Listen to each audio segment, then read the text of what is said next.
Alright, I'm making this video. It's about matchmaking in League of Legends, and I'm assuming that it's very, very similar in Riot's other games, but I'm not as familiar with them.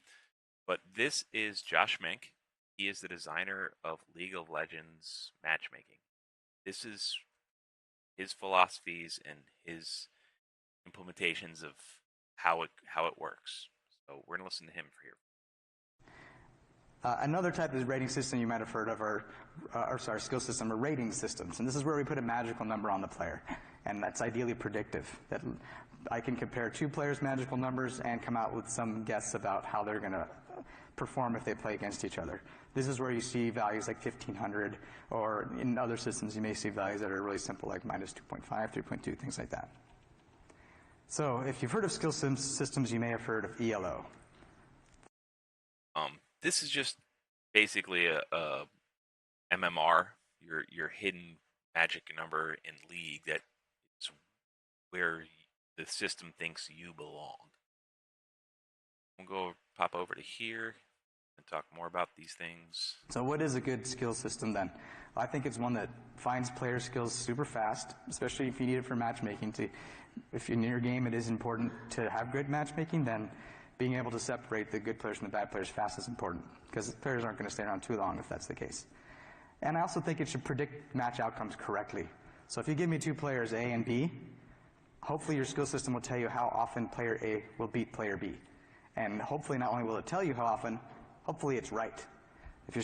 So that's another important idea he's putting, that they can predict the outcomes.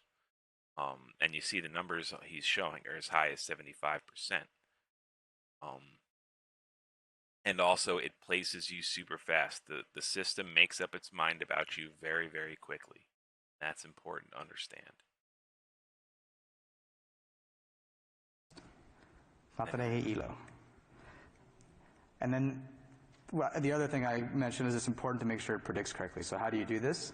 Well, you get a set of matches that were not match made, because that actually biases it. And I won't go into all that math and reasons, I'm just telling you, get a set of matches that were not match made. Run your rating system, whatever one you picked, after each match. And then when you do that, that rating system should provide you with a probability that Team A was going to beat Team B or whatever you have. So you want to record that probability for each of your matches.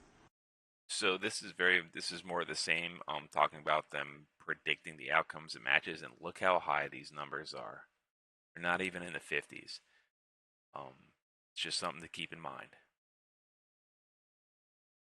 Planned experience with varying intensity is kind of a classic design philosophy. So ideal matchmaking. The designer ideal is probably to put players in the games that are fun, and maybe have some kind of like planned experience with varying intensity. It's kind of a classic design philosophy, that don't just have all super tight matches and all really, or whatever. Have some hard, some easy, and have it go up and down. Then you got this like business ideal, right? Like the holy grail would, hey, can I put a long-term monetary value on every possible match I'm going to make per player, and then matchmaking the matches that maximize that value over time. And there you go. So what I want to talk about is these factors and how you can use them to your advantage, how to play optimally within the system. All right, so what we're going to talk about is how you can abuse this system. So the first thing to realize is that the system inherently punishes being a team player. Your rank is based on your stats, not winning or losing each game. This is where a lot of people get it wrong. The matches are rigged to a high percentage. Most games you probably have a 75% chance before you start the game of a win or a loss. They are mostly predetermined. And trying to go for a win in a game that you are predetermined loss is, sometimes it'll work out, but most of the time you're just going to ruin your stats. So your goal is not to win every game. Your goal is to get good LP differentials and free wins or free losses by making the system believe that you're better than the rank you're in. And you do that through stats. Do that by padding the shit out of your stats and not throwing away your stats on games that are losses. How you do this is don't be a team player. And I know that sounds insane, but that's just how the system is. I didn't design it. I don't agree with it, but that's how it is. So never die for your teammates. Even if you're support, do not die for the ADC. Let them take that death and walk away because you're not going to gain anything from dying and them living. They're going to have better stats. You're going to have worse stats. And the system's going to say, well, you're not good enough to be here, or you're right where you belong, instead of it saying, you're better than these players and you should be higher. Farm as much as you can. Um, that's pretty self-explanatory. It's also one of the reasons that when you look at like top streamers and challenger players, there's so many top laners in there because they accumulate a lot of stats by just split pushing. They get tons of CS, they get tons of tower damage, and they don't show up to a lot of losing fights. So they just inherently have really good stats. And it does, these stats are relative to your position and your champion, so that's another thing to keep in mind um, as you go forward, because obviously people that are playing split push Tryndamere every game are going to have pretty high CS naturally. Um, so it's not like it's comparing you to a support who has no CS. Um, it's also why when you look at these streamers, top streamers and challenger players, they're a bunch of fucking narcissists. They're absolutely selfish people, like horribly selfish. It's all about me. You'll watch him a jungler do a gank and then take all the farm from the wave and always take the kills because the system rewards you for playing like that. It's just how it is. Um, don't go to team fights if your team is losing. Let the objectives go. Don't show up. While they're doing that, you're hitting towers and getting tower damage. You're getting CS and raising your stats, making yourself look better in that game. That is how you tell the system that you're better. Get high vision score. A lot of players aren't using their trinkets off cooldown. Put them in the river where it's going to spot people. It's free stats that will tell the system you are better. But don't take risks to get wards in good places, like in enemy camps and stuff. Yeah, there's times to do this, but most of the time it's not safe. You shouldn't do it. If your team's winning, and your team has presence up in their jungle, yeah, you should be in there warding. But if your team's losing, don't go up in there and risk your life to get good vision. It's not worth it. You're just ruining your stats. What you're looking for is high damage and low deaths, and you should play champs that promote this. Um, if you're playing support, things like Lux, Xerath, Vel'Koz, even things like Teemo or Shaco, where you're putting down traps and getting free damage from a safe distance, are great too. Um, enchanters can work. You know, things like Melio, he has self peel, which can keep him alive, keep people off of you, and you also have the healing that and throwing your AOE heal into fights and stuff is going to get you a lot of free assists. It's also going to help with your kill death ratio. It's also going to help with your kill participation, and all these things do matter, but it's not worth doing them in games where your team's getting run over and the enemy team has things like Nocturne or Hecarim that if you get off towers and you get out there in the river in these team fights, they're going to jump over the whole team and kill you because you're always an easy target. So keep that in mind. Things like Janna is really good too because she has a lot of peel, a lot of self peel, her ult, her Q. And this is specifically to supports, but applies to other lanes too. A lot of times in like mid lane, you're better off using a champ that has a lot of safety, can get away, can get in and get damage, can get kills and get out. Assassins can do this, but a lot of assassins like Kiana has to really go in deep and doesn't have much of a way out, so she's not a good choice for this. Um, Unless you're a phenomenal Kiana player, then you'll probably be all right.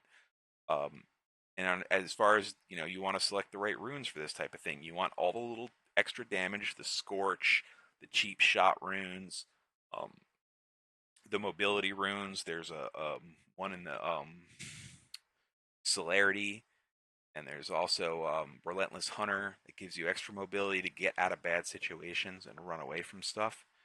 And also in winning games, they help you get to stuff and get to the fight and get damage in, and get participation on the kills. So those are good things to keep in mind to buff your stats. because that's what the name of the game is. That's just how the matchmaking is designed. It rewards you for being like this.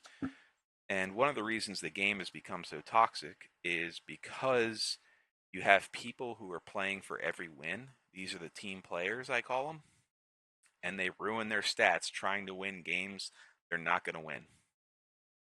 You're not going to fix that game when the top laner is 7-0 at 12 minutes. You're not going to win that game. So don't go to the team fights. Don't go to the dragon fights.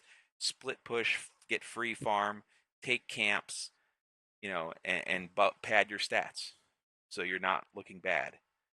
It's just how it is. I'm sorry, but it works. And then you have the narcissist. Like I said, you see a lot of streamers that are like the most narcissistic human beings. It's all about them. They're stealing kills. They're stealing CS, and the system rewards them for playing like that. So be like that if you want to climb. And what happens is that when you're doing this through wins and losses, playing for your stats, the game will reward you with massive LP differentials, and it'll give you a lot more free wins. And if you're performing poorly and you're one of these team players that's doing what's right for the team and not what's right for their stats, you're going to get more losses handed to you. You're going to get more LP lost for a loss than you do gain for a win. And I'll show you a quick example of this. This is a new account that I've been playing on, and I've been applying this strategy. And as you can see, I'm gaining 38 LP for my wins and losing only 12. The system, I'm in gold on this account, and it's giving me 3 times the LP, more than 3 times the LP than for a win than a loss. So I'm getting every win counts more than 3 losses. So and I only have a 45% win rate because the wins matter, but they matter much less than your stats. If your stats are really high, it's going to give you high LP and it's going to give you more free wins. I didn't carry these games. I helped, but I can tell you right now, I didn't carry these games. You should have seen some of my teammates' scores. I believe in this game, my mid had like 12, was like 12-0. And I don't even think it has the newest game I just played on it. It was even higher. But, I'm letting these people carry me, and they are, because the system is giving me lopsided matches where my mid laner is way better, my jungler is way better. And that's what a lot of people are freak out about and have a lot of frustration with. They don't understand why they're getting these horrible teams. It's because your stats suck. And the system is putting you in games that you're meant to lose, and it's taking more LP or putting you even on LP and then handing you losses. So you have to keep this in mind. Play for stats. If you want to climb, be selfish, be a narcissist, don't be a team player. That is what their system rewards. That's why when you see all these challenger coaches and stuff, they're always saying, oh, play for yourself, play yourself. And they say to carry the game, but that's not really true. It's just to pad your stats. I don't know if they probably think it's true, but it's not. You're not trying to win every game. You're just trying to have really good stats so the system believes you're supposed to be higher than you are. And one of the other things too is the best thing you could do is just make a new account and play from the get-go with this play style, because like Josh Mink said, is the system is very, very fast. It's super, super fast, as he put it, in determining where you're supposed to be. So if you have hundreds of games in this account, it's probably going to take many, many games, I don't know, 50 or 100, before you convince the system that you're not where you belong. On a new account, like the one you see on the screen, it's very, very quick. Your stats are really inflated, and it very quickly says you're not where you belong. Here's a bunch of LP for your wins. Here's minimal loss for your losses, and here's a bunch of free wins. And you just climb and climb and climb, and you will probably climb at least a full division, probably 2 full divisions above where your main account is if you make a new account and play like a selfish narcissist. Play for your stats, fuck your team. That's their design, and that's part of the reason League is so toxic. Because some people understand this, some people don't. The people that don't understand it are getting horribly frustrated in games that they're never going to win. And the people that do understand it are just playing for themselves and farming while the team dies and doing tower damage while the team dies, and they get rewarded for it. It doesn't matter how I feel about it, doesn't matter how you feel about it. That's how the system works. It's all about your stats. So stop being a team player and you will climb.